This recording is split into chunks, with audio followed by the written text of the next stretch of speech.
that kind of length around the rim yet this year. We saw a little bit, from Nevada, but as much as you kind of talk about how you want to play around the rim, to see Kata in person for Rod and for Saquon and some of these guys was probably an eye-opening experience. Byron as well, I think, as the game went on and we got a little feel, things kind of opened up, but their defense went with it, and that's when the floodgates opened for us.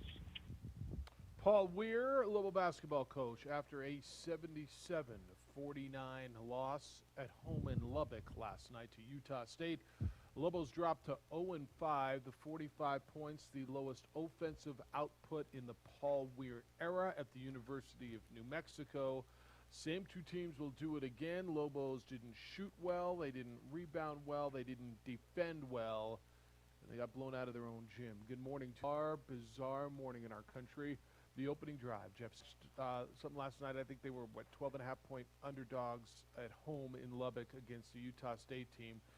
The Lobos are struggling. Utah State is pretty good. They played the best big guy in the league, a guy who will be a pro, who certainly intimidated, but it looked like a team that offensively, the game feels like they're lacking confidence offensively. And Paul said after the game, it was a team that didn't practice well going into the week. You wonder about the psychological being of them. I don't know if they thought they were coming back to Albuquerque after this series of games, but Paul had to tell them they're not coming back, and that felt like what he was saying last night was a big part of what's going on above the shoulders. Bottom line is they got blown out yesterday, and I don't know that you saw a whole lot of progress, and it sounded like a really frustrated and concerned coach in postgame last night. It was the first time he's felt like his team's really hit the wall. It felt like the last night. But it's also more of the same. We know that his team can't shoot. They don't have creators, and so you're lacking those two things. So your effort and execution is going to have to be really good. And against a pretty decent defense in Utah State, it wasn't. And once you get into that funk, Utah State was able to run away with it because they would get the ball inside, score easy buckets. When you look at the game overall, it was 46 to 12 points in the paint. Kind of says everything you need to know about Kata and the other big men that Utah State have.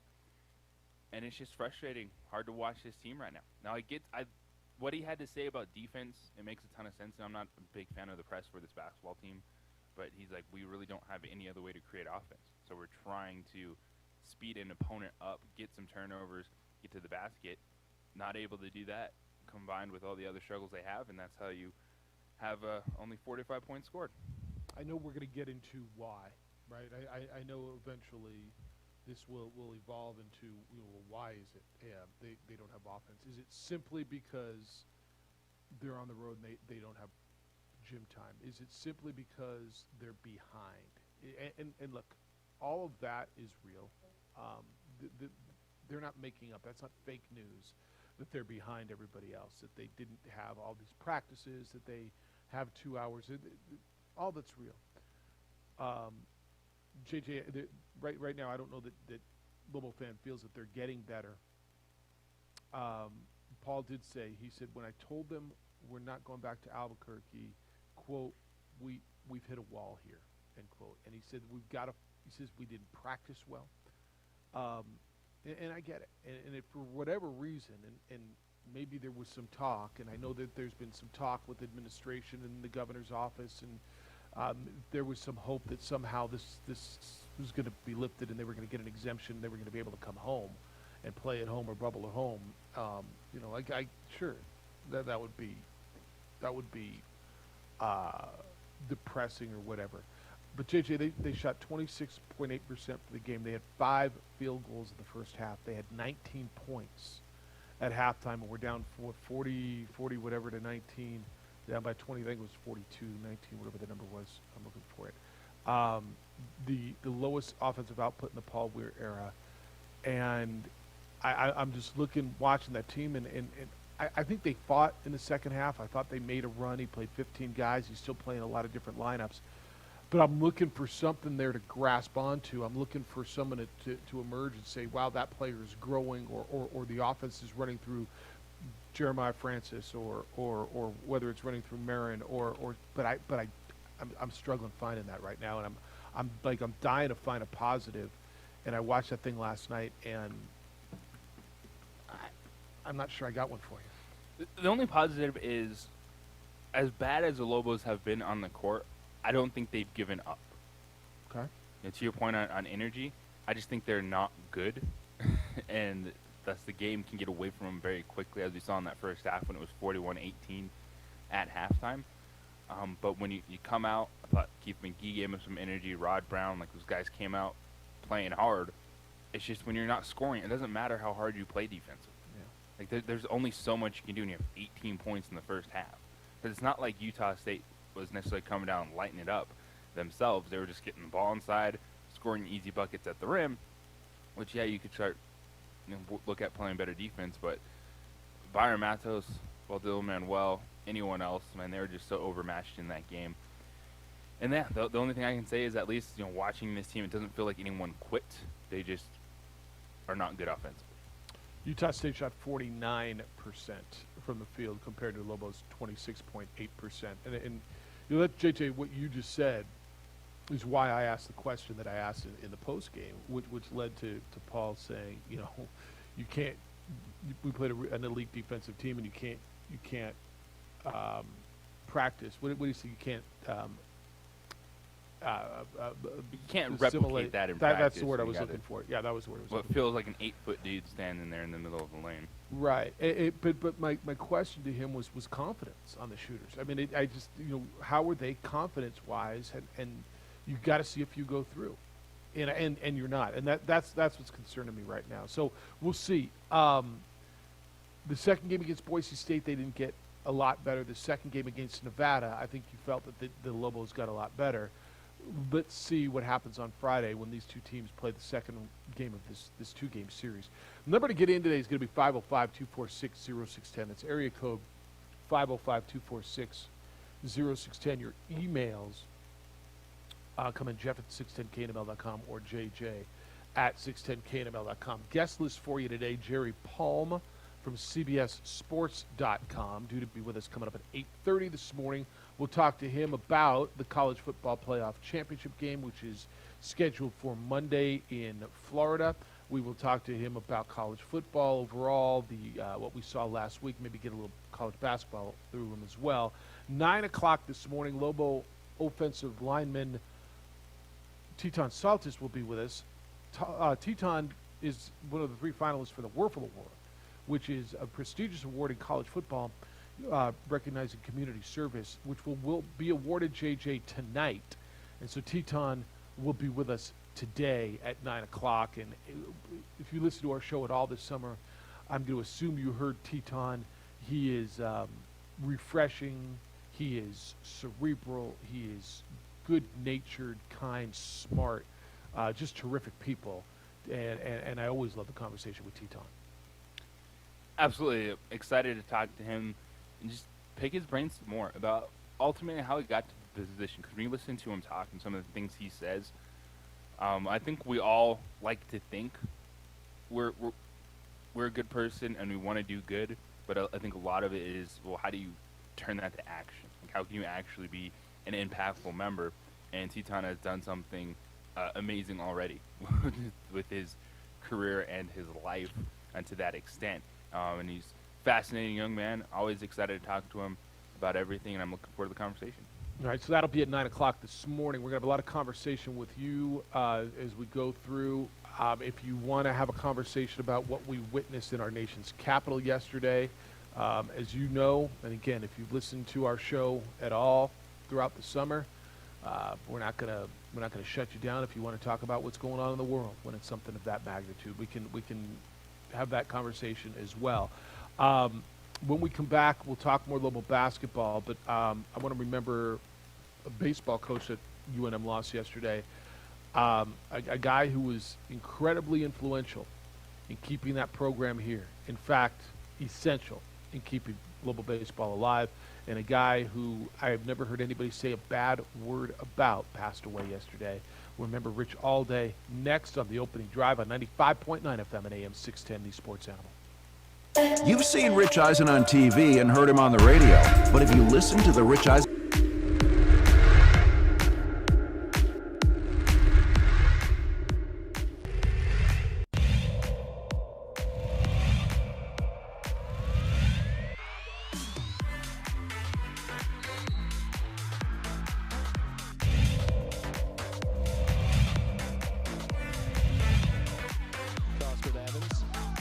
has that ball stolen. Jeremy Segura. Over dribble, spin cycle, up and under move. What a pass, wrap around pass.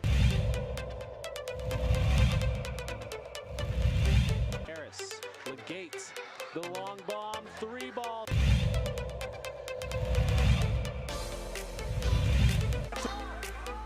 A great steal by Quinteros, lays it up and scores.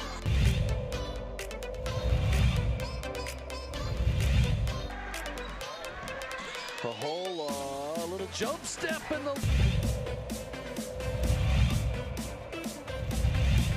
And look out, here comes Agbayosi, Crawford.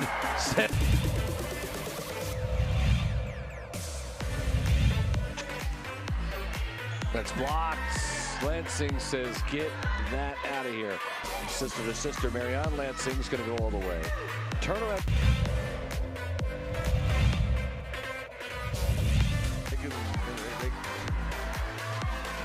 Ramos, pump fake, everyone bites. Ramos hits.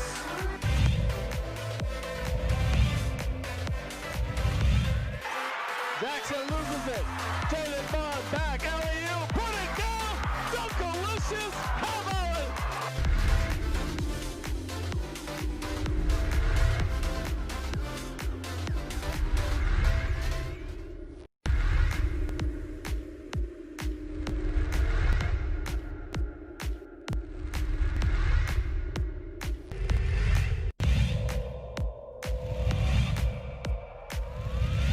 To create space, he gives it off to Rivas for the 3 and he buries it.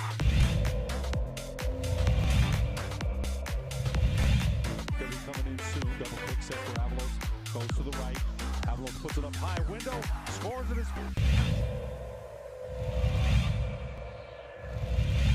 Right here by Lewis all the way, coast to coast, and finish. What a... Around the screen against White. Step back, it's blocked. JB with the block.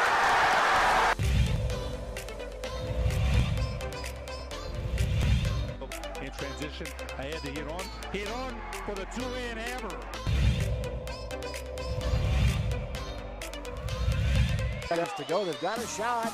They have a chance, and it's put up, and it's good. What a 3 that is by Jalen.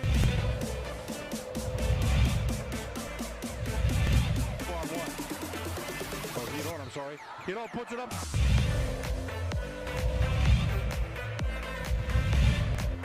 Rebound Cowboys. Right side David Hall. Thank you very much.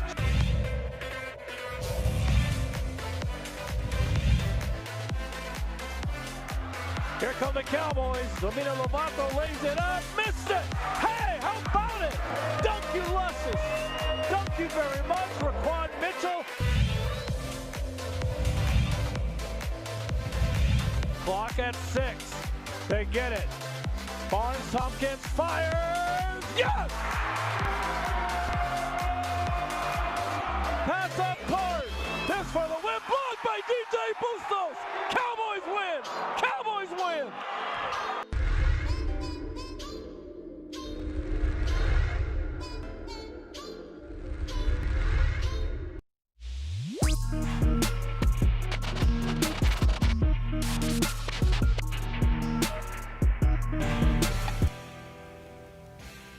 On a day where I think we all sat with our, I don't know, however you viewed it, mouths agape in astonishment watching what we saw in Washington, D.C. Did you see there was reportedly a fight, like a fisticuffs fight between 2 representatives in the House at about 2 a.m.? I did see that. 2 reps. And I think one of them was a former NFL player, so y'all have fun with that. Yeah, go. I mean, it depends. You know, everybody wants to take their shot at the big guy, right? One of the most bizarre days that I've ever seen, and then I think we've said that so many times in the last few years, and certainly in the last year. But just, you know, I heard so many times yesterday, I never thought I'd see that. I never considered that I would see that. I never thought that I wouldn't see it. I never thought that I just never thought. It never entered my mind what I watched yesterday. They're saying now 4 people are dead.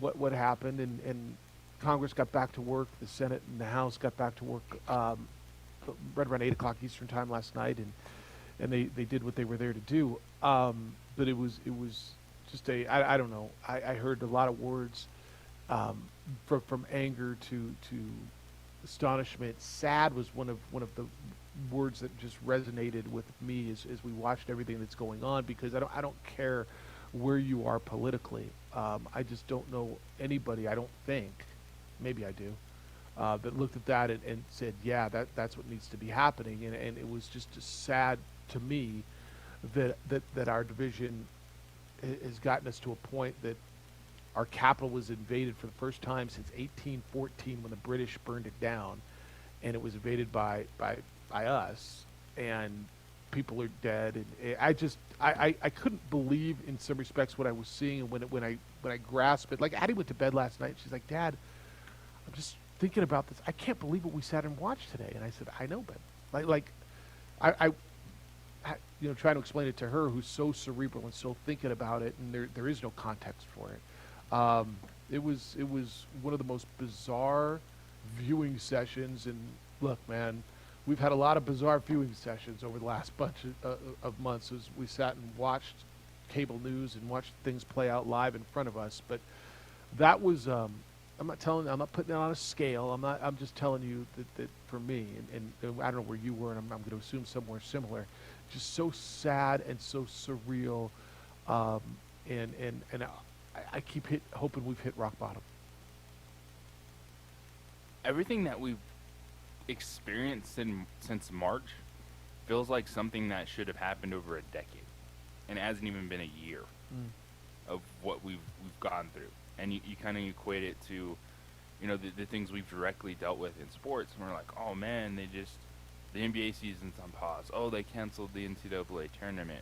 And then just rolling on from there, dealing with the global pandemic, dealing with the social unrest, dealing with now the politics that was just insane. And it was, I don't know how to explain it, because like I said, it just feels like we're in this, what should be like a decade-long thing, and it hasn't even been a year of all this stuff that we're dealing with on a consistent basis. And when the Lobo game started last night, I put a tweet out there. I'm like, so I'm gonna tweet about basketball now, guys, and we'll see how this goes. And I think just a lot of people last night were so numb and just in awe that you even saw it when I was trying to watch basketball and the sports along with everything else. And yeah, I was glued to the news all day, trying to just wrap my head around what was going on. That it was like, we're watching this basketball game, like, oh man, they can't shoot. And I'm like, well, I really am not that concerned about it right now. Yeah. It was just another day of just trying to realize, like, what are we doing? Like, what is important around here? I've split screened Lobo basketball before, but very rarely have I split screened it with a session of Senate, right? To watching Mike Pence read off certificates, and I don't even know why I was. I mean, just expected something to happen, and I was kind of over the commentary at that point. But yeah, Addie wanted to watch that, and it was surreal. If you want to get in, you can. I guess not that I'm looking necessarily for one word, and sometimes for me it's the best way to process things and then make sense of it. But like I said, man, while I ran the gamut of emotions, the overwhelming sentiment for me was sad. It was, was I angry? Was I astonished? Was I surprised? Was I jolted? Just, that's what our country's become. And I saw a bunch of tweets, we're better than this. And man, are we? I mean, we should be. We should be. I wish we were. I just come to a realization, and it's not a political statement on either side. It really isn't, because I've watched everything that you all have watched. I want to be better. I'm not convinced we are right now. And I think that's why I keep coming back, JJ, to sad. That's why my overriding sentiment on it is sad. Where we are, what we've become, what we accept, what we expect, and I'm not sure we are better than that right now.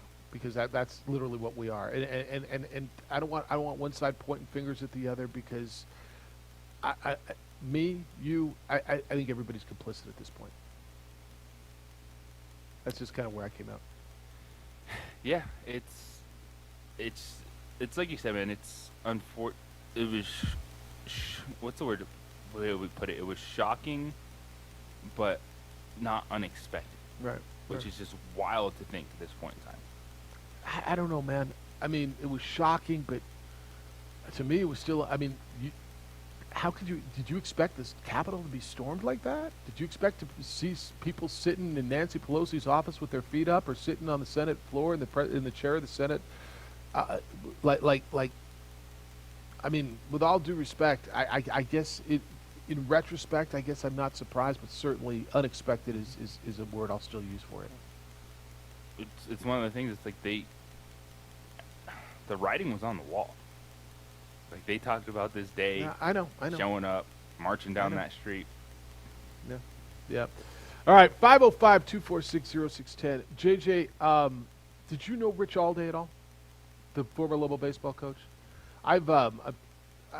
Rich Allday was the coach of UNM baseball when I got here, from 1990 through 2007. I got here in 96. And everything that I read about him yesterday, and I think I've talked to Rich once since he left.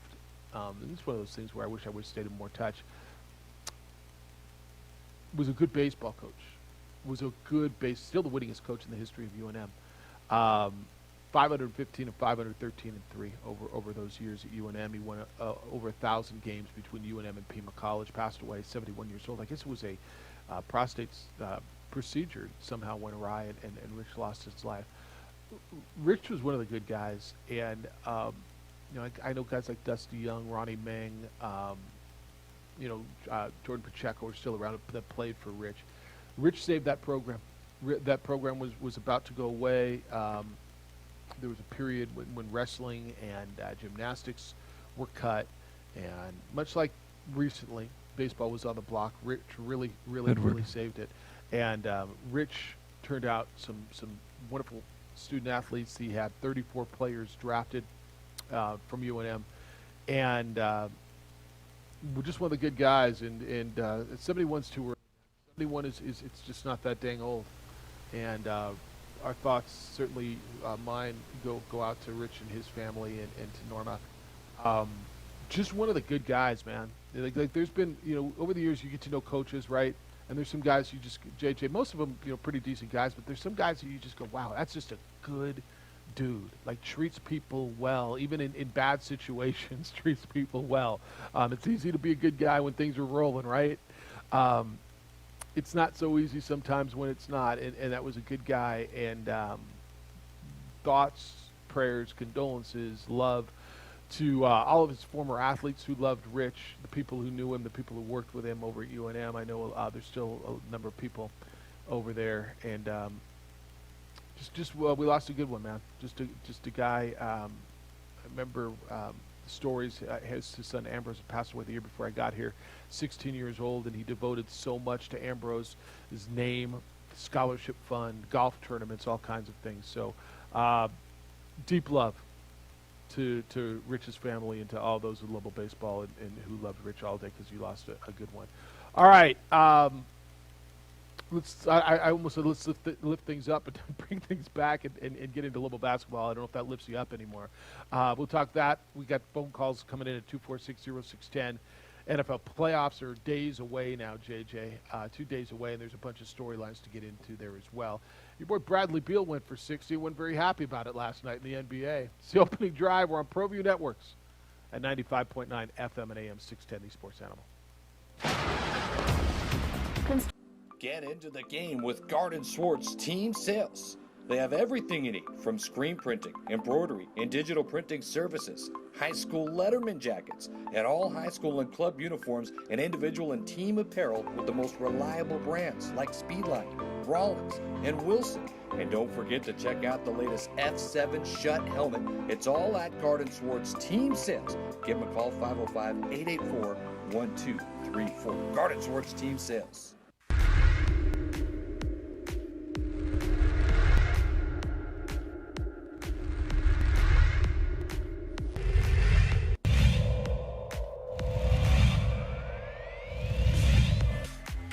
little closer. Oh, instead it's a gorgeous pass.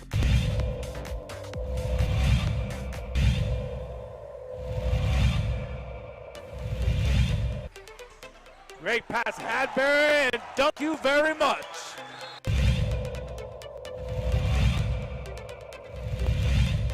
Tie in the district. Inside, fly, Eagles.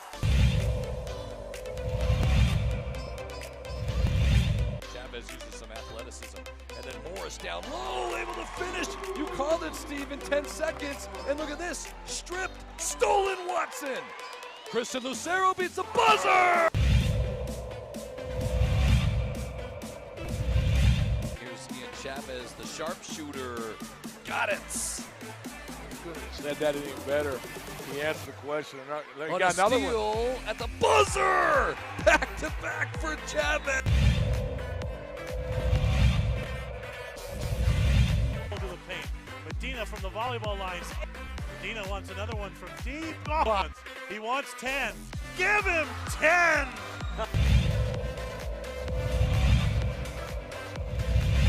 Lewis finds Watson. He's going to finish. One-handed slam.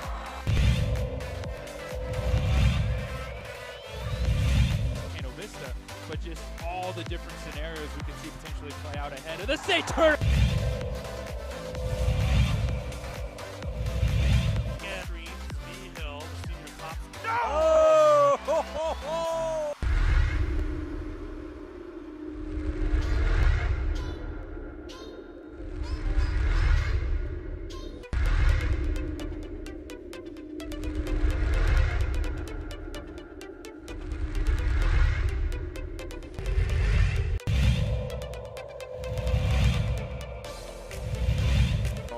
Lovato driving. They're going to count it.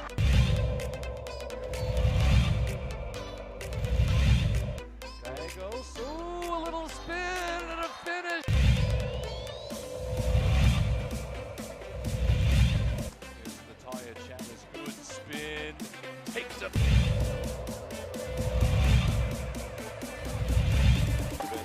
Here's Ramos. Nice jump stop too.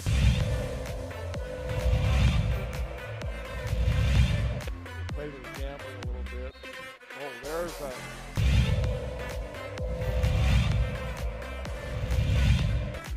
Hill, little step, high window.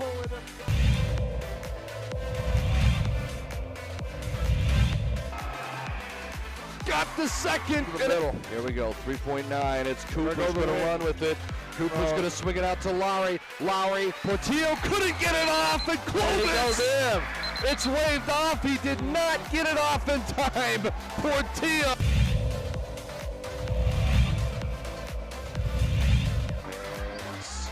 Reverse layup. Gallegos spins. Window. NFL playoffs come your way on the radio right here on the Sports Animal starting on Saturday. Mike, you get the lineup in front of you, the playoff schedule and what comes first. I know the Rams are the middle game on Saturday afternoon. The Buccaneers and Washington are the late game on Saturday. What are the times for all that so people can set their alarms and make sure they're with us? Saturday at 2, we've got the Rams and the Seahawks, and then 6, Buccaneers, Washington. All right, is there a game before the Rams? Is there an early game? Oh, yep, sorry, I forgot that one. 11 a.m. Colts at Bills. Don't forget the Colts and the Bills for crying out loud. Sunday, we got a lineup for you as well. And then Sunday is going to be 10:30 a.m. Ravens at the Titans, 2 p.m. Bears at the Saints, and 6 Browns at the Steelers. All right, all on your home for the National Football League, 95.9 FM at AM 610, the Sports Animal. It's the opening drive. Jeff, JJ, Micah. Josh is producing for you on the ProView side. JJ, when they play the same team tomorrow night in Lubbock. It sounds so simple. Make some shots, right? They got to. I mean, don't you? For me, like they've got to see some shots fall from the perimeter. And it doesn't even necessarily mean 3-point land. It means mid-range. They've just got to see some shots fall. Like what they did to start the second half. Yeah, kind of like that. And you had McQuadge Malowat, Shaquan Singleton hitting some mid-range jumpers. And it's a question of, did this team get better? How do they get better? Because when you watch them, you don't see the results. And it's one, too, where you don't always know what they're being asked to do in terms of their defensive rotations. Oh, they give up a bucket, and you're like, oh, this is just bad defense overall. Just everyone's bad. I think there's definitely points where you see there's players that have a long way to go. And the learning curve for a lot of these guys is going to be steeper than fans want it to be because you're not getting the results. I think Valdir is one of those players. I'm not sure if he's taken a good shot yet this season. When you look at the offensive execution, it sounds so simple, like you said, hit some shots, maybe get it going, but I also look and say, who can shoot? Outside of Keith McGee, you just run Devontae Johnson out there and hope the freshman can start hitting some shots? Like, I just don't see anyone that all of a sudden is going to start lighting it up from anywhere on the floor. Yeah. All right, Lobo fan, love to hear from you at 505-246-0610. Let's go to the phones. Edward, you're up first this morning on the Quan's Auto Care Hotline. Good day, sir. Good day, gentlemen. It's good to hear your voices. I have three simple topics that I'd like to express. One, Lance, I know you're listening. I want to express healing power out to Lance. I know he hasn't been feeling well. And just prayers up to my man. He had a slight accident, and I think he's in recovery mode, and I just want to uplift his spirits. So if you're out there listening, which I'm sure you are because I spoke to him this morning, we have a network of guys that text each other, Dad on the block. And everybody else is like the kids and the neighborhood kids and the nephews and the cousins. And he kind of toys with them a little bit, right? But when the dad gets mad, then the dad takes over. That's exactly what the NBA looks like. We have a lot of young, dynamic players that, are very skilled. And, they might putter around and cause a threat. But when dad gets mad, then dad's strength comes in and he takes over. It just looks like that to me in the NBA, particularly last year during the bubble and then this year so far. So we'll see how it plays out. And I think it's a pretty good analogy. Regarding what happened yesterday to Jeff and JJ, I think you guys did a nice job kind of dissecting it and expanding on it in the opening segment. Jeff, I shared with you a theory a few years ago called negative critical mass. I came up with the theory myself, negative critical mass in society. And it's such that when the majority of people, as defined by 51% or more, decide to do the wrong thing in life, and you could define that in any capacity, then you start to build negative critical mass, and it starts to spin out of control. It's essentially what they call a tipping point in science. And I think that we're gradually getting to a tipping point in our society. I'm not a doom and gloom guy. You know that I root for humanity, and I want the best for people. One thing is, when we call this show, you and JJ and Micah and your bosses have established a decorum for this show. You let us kind of come on and express our personalities and go a little sideways. But I know I can't call in and cuss. I know I can't call in and act the fool. There's a decorum that you hold us accountable to, and you do a stellar job. We've lost decorum in this country in politics and with social media, meaning there's no consequence. People can kind of do whatever they want to do and say whatever they want to do, and there's media platforms for that. And then things kind of go sideways and spin out of control. And in our presidency, and I'm not taking a stance for or against anything. I'm just saying we've lost decorum in the president. Meaning, for all our previous presidents, they all held themselves to a certain decorum. Yeah, we had controversy, right, with Nixon and some other things with Clinton when he was in office. No one's above reproach. I get that. But we've gone way out of control with decorum.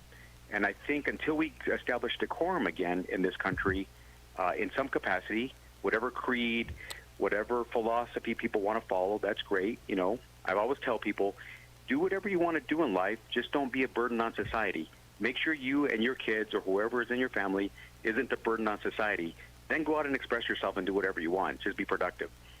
But I think a prediction I have, and it's not a great prediction, and I'm surprised it didn't happen this year, I think we're dangerously close to the U.S. Armed Services opening fire on U.S. citizens. I really believe it. I don't know where it's going to happen or when it's going to happen, but I think there's going to be an uprising in some capacity, and the only way to suppress it is I think the military is going to open fire on U.S. citizens on U.S. soil, and it's not going to be good, and it might be a trajectory change in this country, a pivotal change, inflection point in our society and in our government. And again, I'm not a doom and gloom guy. I really am hopelessly optimistic for people. but this is spiraling sideways and out of control to a point where it's negative critical mass. And I hate to be right. I hope I'm not right, but all my inclinations tell me that I'm going to be right in some capacities, and hopefully we can kind of cut this off and change our trajectory. Those are my thoughts. I'm not trying to be negative. I just sit on the sidelines and I observe, and I'm just we're not even stunned anymore. It's becoming an accepted norm, and we need to kind of maybe change our course. And it just starts, like Michael Jackson said, with the man in the mirror, right? So anyway, thank you for letting me share my thoughts this morning. I enjoyed the Dallas Cowboy calls yesterday. It's nice to hear new blood call in, very fresh perspectives. And you guys have a delightful day, and I appreciate you guys on your show. Thank you. Thank you. JJ, I think it gets in some respects to what are we willing to accept? And so there's such a simple statement, but what does it mean? Who's we? We as the American people. Like things evolve, right? He used the word decorum, and there's always been a presidential decorum. I think we would all agree that this president is different in regards to what is traditional, how he portrays, how he represents himself, the way he does things, right? So what is right, what is wrong, and I think history is going to determine whether this was a changing point. Is it acceptable to be different? This president certainly, and many people find it refreshing, right? Those were the terms that were used. He's different. He's refreshing. He lets you know where you stand. A lot of right. It was very, very different. His availabilities were more. What is accepted by the American people moving forward, and do you want that? Again, not a political statement on either side. This president has been different in that regard than any other president we've ever had. Is that going to be a trend? Is that going to be a one-off? Is that what you want? I don't know what the answer is to that, but I think when what he just talked about with decorum, certainly this president handles crisis, tough times, issues differently than any president, certainly in my lifetime, and I believe in the history of our country. And at some point, it's like you're gonna have to start calling things out. Like you say things like, "Well, I don't want to make political commentary." Like, what are we talking about? We're talking about people storming the U.S. Capitol, and why did they do that? Because they believe their political candidate had the election stolen from them. He is continually told by the President of the United States that the election was stolen from them. And to that point, is that going to be the norm? Now every political candidate is going to scream this or that. And it goes back to accountability. If we want to take it to sports, what are we always looking for? Accountability. The Frontier Restaurant is a proud supporter of ProView Sports Network.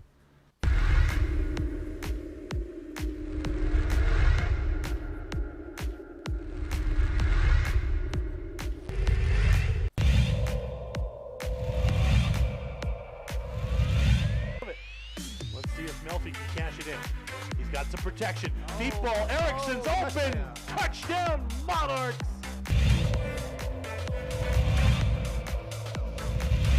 Second and 10. Smith looking, and he's going to fire over the middle, and he's got his guy, and it's another big play. Walking away for a touchdown, Tristan Altier. They're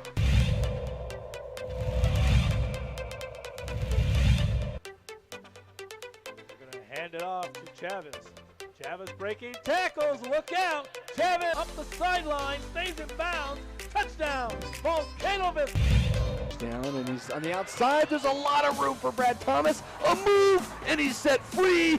Dance into the end zone. Touchdown. So it goes.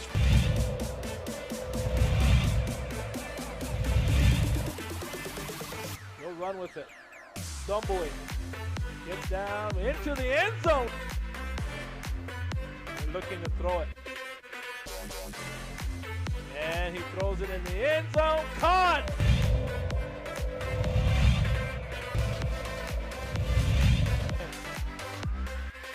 He'll throw it. Looking. Here comes the rush. Stepping up. Javier now running around. Being chased. Looks across. Throws it up and wide open. Ball is caught. Touchdown. Siembieda.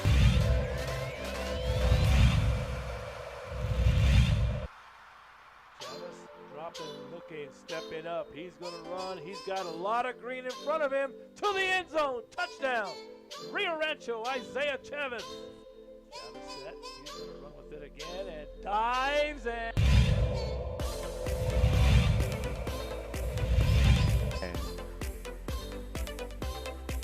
It's Austin Smith, and to the outside, a lot of room. Look out, a foot race down the sideline. All the way on the first play from scrimmage, Chris. That's a touchdown.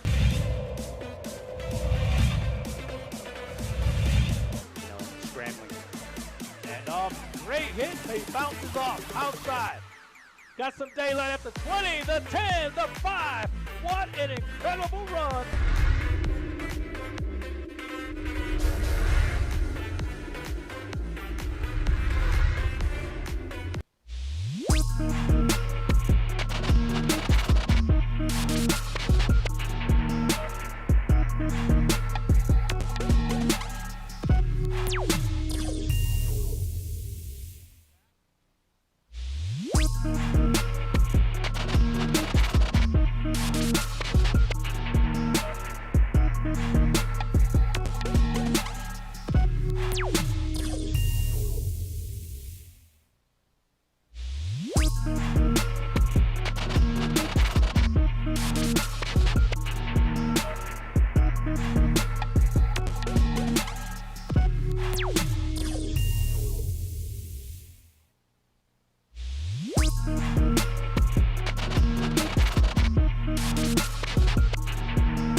Lovato driving. They're going to count it.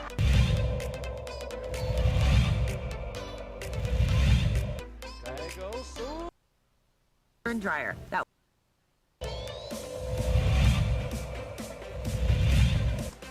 Natalia Chavez, good spin. Takes up. And with the innovative Samsung. Here's Ramos. Nice jump stop to the.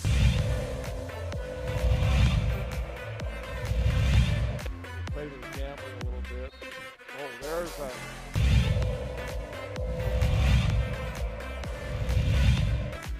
Hill, little step, high window with him.